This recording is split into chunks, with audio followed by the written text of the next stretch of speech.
Vlastně to byly slavnosti dvě. Při jedné projelo ulicemi Paříže přes 400 cyklistických tandemů a při té druhé se objevila kola opravdu všelijaká.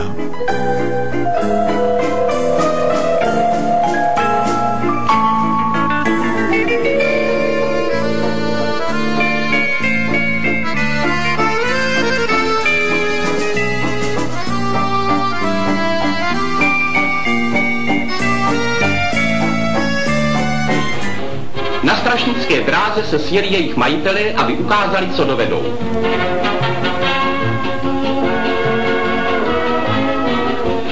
Mikrocykly, kola menší než koloběžka, utkali se s tandemy, s triplety, s velocinou a Bůh ví, jak se všechny ty odrůdy jmenují.